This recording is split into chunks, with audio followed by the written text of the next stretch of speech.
Okay, welcome to the Rock Your Dream Body Graduate Success Story interview series.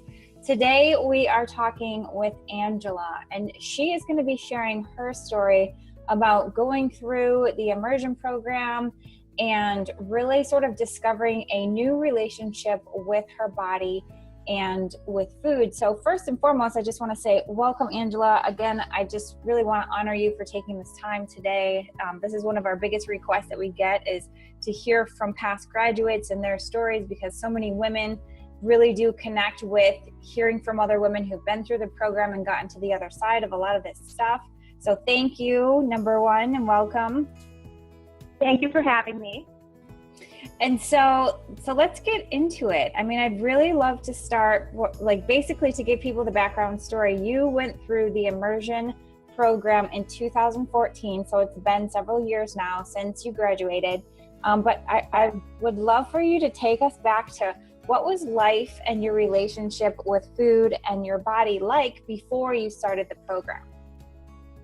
Well, I think like a lot of other women can relate, I was obsessed with diet and the scale. I never really felt good enough. I felt like I still needed to lose another 5 pounds. I was never just content really with where I was at. I also work on TV, so you know that whole, the camera adds 10 pounds, so that kind of messed with my head too. So basically I was always on a diet. I was always trying something different, no carbs, more protein, just making myself sick over it, basically. I was so obsessed about it, always trying to track calories, and I would feel extreme guilt if I wanted to treat myself on the weekend. I felt like I was a hamster spinning on a wheel, like spinning over and over again but getting nowhere. I wasn't feeling good, I wasn't where I wanted to be body-wise, but at the same time, I wasn't really enjoying what I was eating either. So I just wanted to feel more like at ease with eating, my body, and not basically put myself into, I consider it almost like a body jail when you're not happy with yourself and you feel like you need to control every single thing you eat. So I mean, I went through that.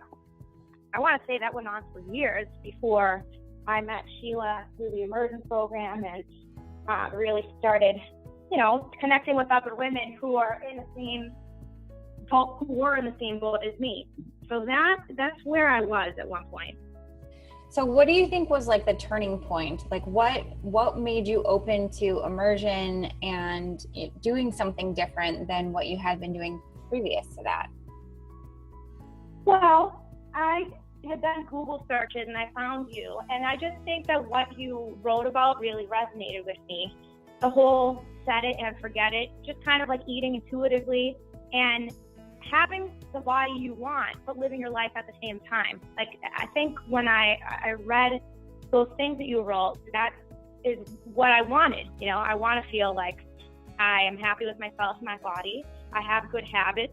However, at the same time, I can still lead an enjoyable life and, go out with girlfriends for cocktails and go out on a dinner date and not feel like I'm sabotaging my whole diet. So I think the turning point was, I read your story and I realized that you kind of went through the same exact thing that I did. And you got past it and you're very happy with your body now and you have good habits. And I saw that and I thought to myself, I'm sure I can get there too. But I really think that a lot of women have underlying issues, and that's why you choose to obsess over food and calories and what you're eating and how much you're working out and being a certain weight. It's a lot of it for me was a control thing, and it's just not a way to live life. I think when you're busy living your life and chasing after your goals, you think about food and body image and those things less. And that's like where I'm at now. So really the turning point was a simple Google search. Isn't that funny? I just read your story and I was like, she's onto something. So that's kind of what made me want to make a change. Yeah, and it's so interesting because you say that about living your life. Like I remember in our first discovery session, you were talking about how you were at the beginning of your career and you were really working on making your way, like building up your reputation and so forth. And then during the program, a lot of things shifted for you, and even after. And I remember you saying, I'm going through a stressful time in my life. And in the past, I would have used food to comfort myself, but I'm not doing that right now. Exactly. Yeah, and I've always found that anytime I'm in the middle of, in the past anyway, when I've been in a stressful period, that's almost kind of what like triggers the whole the bad food relationship. And it is true, I was in a tough period of transition, and a lot of things have shifted since then, but it doesn't mean I don't still experience stressful time. And I think throughout life, anyone would agree, you're going to continue experiencing stressful times. So it's like finding a better way to deal with things.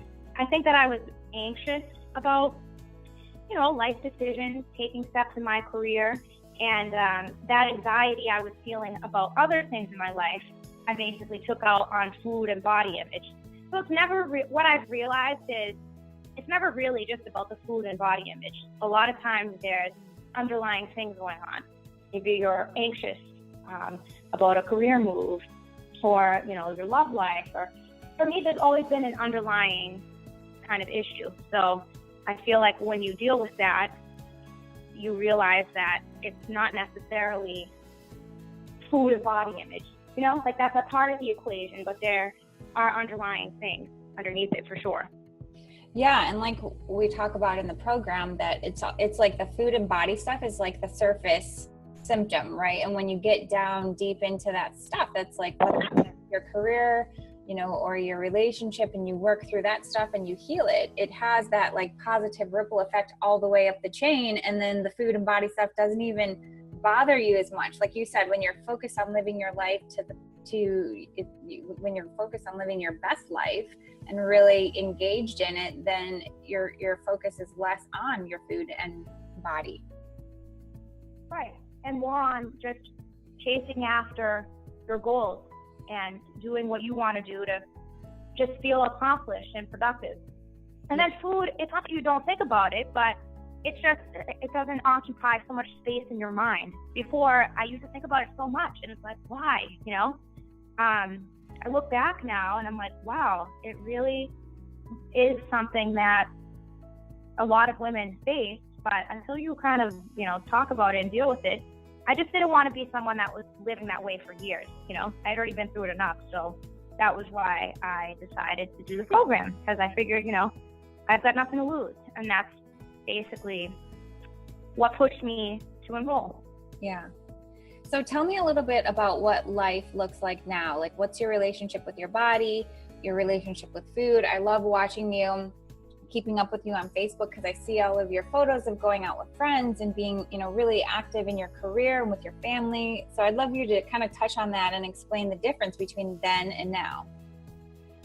I think the biggest difference between then and now is I don't worry about it as much.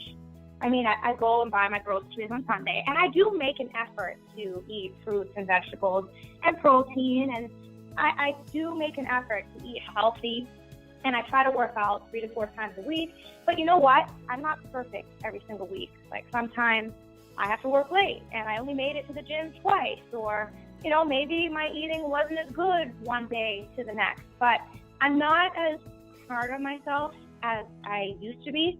It's just kind of like, all right, so you had a little day of indulging, that's okay. Next day, I'll just get back on my what looks like normal eating to me. So I try to eat whole foods basically what I try to do during the week. I try my best to stick to whole foods, eat lots of fruits and veggies, try to eat all my meals before 7 p.m. But like on the weekends, no. I mean, on the weekends, yeah, I go out, I grab drinks with my girlfriend, I'll go out to eat.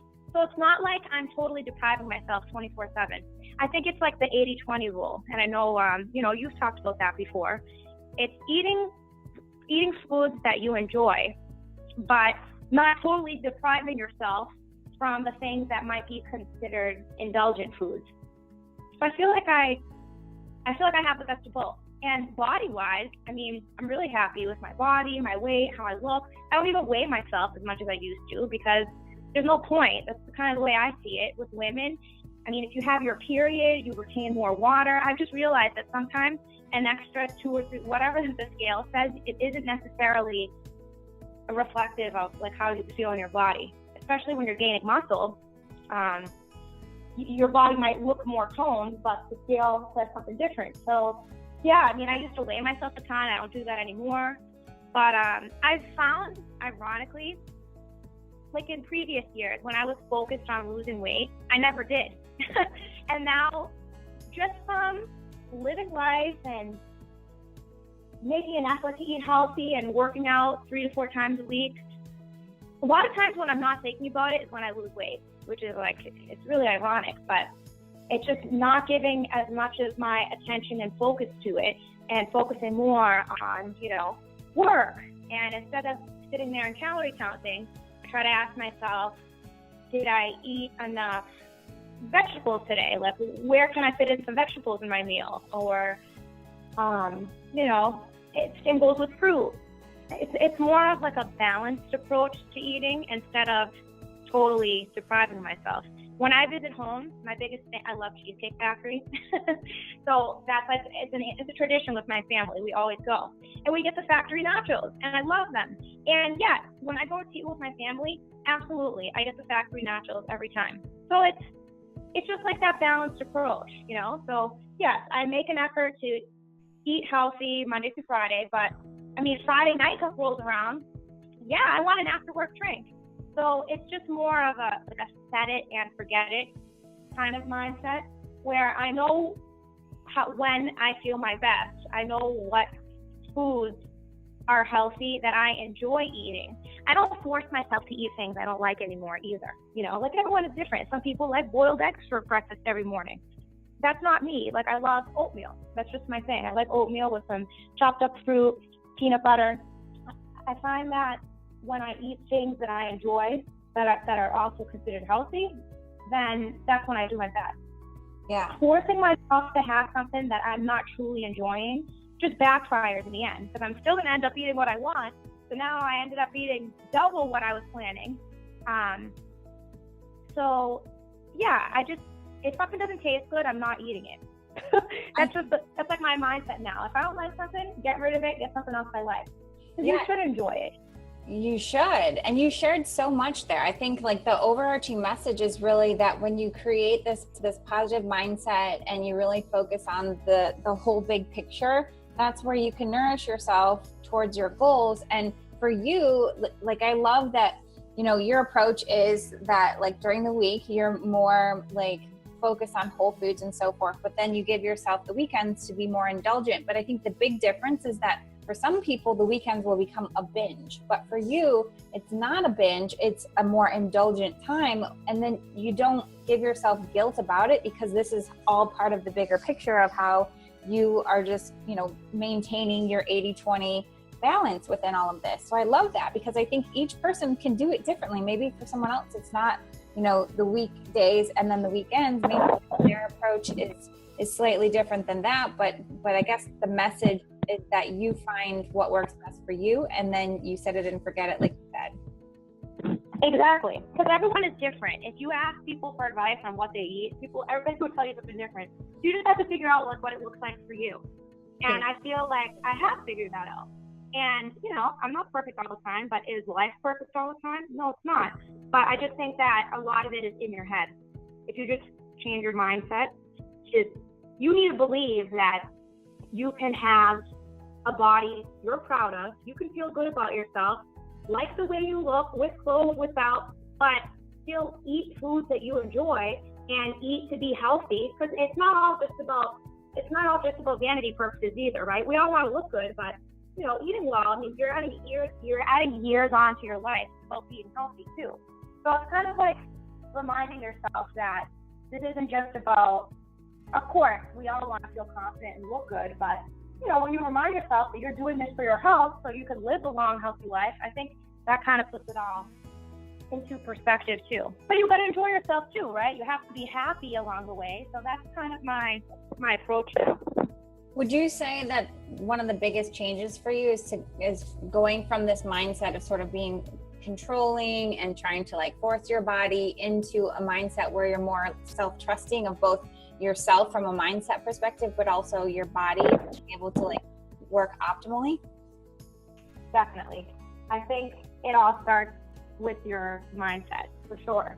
And I feel like that's one of the biggest things I got out of immersion, because I mean, what you're really doing in immersion, it's funny because I haven't even met you in person, and I feel like I have, but we have gone over just getting your mindset right. I think once you get your mindset in the right place, then you realize that you can eat intuitively, like you just listen to your body. That really is the easiest thing to do instead of sitting there and trying to follow some strict plan and restricting calories. And who can do that every day? You know, I don't know. Personally, I don't have the patience. So living my life this way, it's so much better and easier, and I enjoy things more, and I'm happy. So isn't that all we ever want anyway? Yeah. So what words of wisdom would you have for someone who is like, maybe I want to do immersion. It sounds like the best, you know, it sounds like the next logical step for me, but I'm scared. Right. I think kind of the same way I approached it is you have nothing to lose. You know, you're not the only woman on this earth who feels that way. A lot of women deal with these issues. I mean, just pop culture, the way it is today. You can't open a magazine, look at a TV show without all these images basically thrown on you. Diets, this, that. We all struggle with that. I think that when you connect with other women who feel the same way as you, and you can like share different tips, you know, how did they overcome it? I think that is one of the keys to overcoming something yourself. It kind of gives you more confidence when you realize that, hey, other women have struggled with the same exact things that I am. And if they got to a better place, I can too. I just think you really have nothing to lose. And at the end of the day, all you really have is yourself. Like, you live in your body. You want to feel happy with yourself. You want to like wake up every day and feel like you have a lot of pride in yourself and who you are. And eating is something you need to do every day, three plus times a day, sometimes more. So I think getting a handle on that, really having a handle on your body confidence and eating spreads into other areas of your life too. Because when you're confident, you put your best foot forward at work, in your relationships, in love. So I kind of look at it as it's an investment in like your way of life. It really is, because when you feel good, it's just positive energy that you put out that comes back to you, you know? So it's really more than just body image and eating. I mean, this is like taking your confidence to the next level, I think. Yeah, and when it comes to stuff like this, it's interesting because I feel like women have such a tough time investing in themselves, and you know, especially when it comes to coaching and the internal work, because it's not like a tangible thing like new tires on your car or something. So that's like the scary part of it. But I love shifting it and looking at it from the other side of the coin and really looking at like, what is the cost of not doing immersion? So if you were to think back and be like, geez, like what would my life be like if I didn't do immersion? Do you have anything to share on that? I'd probably still be dealing with the same struggles I dealt with years ago. You know, and who wants to be so consumed with food and body image all the time? It's just not a way to be. It affects other areas of your life. It does. When you feel like you're happy with who you are, you have more confidence, like I was saying before, at work, in love, in relationships. You don't need to struggle through this for years, you know? And I think that's really the cost, is how long do you want to deal with certain struggles. And I think for you, you know, I just really want to acknowledge the work that you did in the program, because like you showed up every single call, every single week, you know, you did the work, you were introspective, you did the journaling, and for you, it was a really enjoyable process. And it was really fun to watch you go through it as well, because it was like you were having all of these ahas that then rippled over into your career and how you were able to show up on camera or in your relationships or things like that. I just remember you talking about even with family, you know, how you were able to show up within your family. So it really is this positive ripple effect, like you said, into all aspects of life when we really show up and give ourselves permission to not only invest in ourselves, but have that skin in the game so that we'll do the work that will ultimately change our lives as a whole.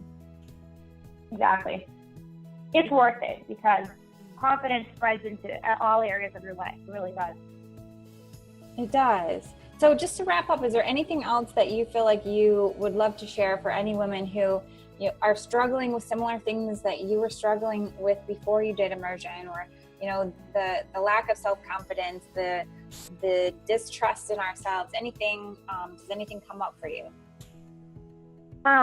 Well, I guess that when it comes to body image, body weight, don't try to measure yourself against some standard. Don't compare yourself to your friend or the celebrity. I think like your dream body is where you can eat healthy, but indulge in a healthy way, and basically be happy with what you see and be happy with your body. That's your dream body. That's your ideal weight, like a place where you have the best of both. Because I've talked to so many friends, who have gone on very restrictive diets, and maybe they're at their lowest point weight-wise, but in life they're freaking miserable. They're not eating what they want. You're moody. So it's like you gotta put your life into perspective. Like you want to have balance. Like so many of us strive for work-life balance. I think it's like the same thing. It's like the food body image balance. So like your dream body is where you can eat healthy and comfortably, but also like what you see as well. So that's like my advice on the dream body, because everybody's dream body is going to look different, and that's fine. And you don't need to be like the next person. That's why we're all like different. It's just about what feels good to you. I think that's really it. Like our dream body symbolizes freedom, and what freedom looks like for each of us is a very individual thing. But freedom is not restricting yourself into a box where you can't go anywhere or do anything. You might have that weight on the scale, but it doesn't mean that doesn't mean freedom. Sometimes that means body jail, even more so than you had previously. So 100%. Really good point. Thank you for making that, because I think that's the essence of all of this, is that balance or freedom that gives you the opportunity to show up as the best version of yourself in life. Exactly. That way you're happy, you like what you see, and you're not restricting yourself 24/7 and making yourself so obsessed and crazy about it. You want to have balance. And I think that's like one of the biggest things that you get out of Immersion. I got that out of Immersion. Yeah, you really did. It's just, like I said, it's so fun to see you living your life, having the adventure, really showing up as yourself. I can see that in everything that you post. It's like you're shining, and it's a beautiful thing. So again, thank you so much for sharing today, for taking the time to, talk to women about your experience. And I just want to honor that. So, and that's pretty much it. Thank you.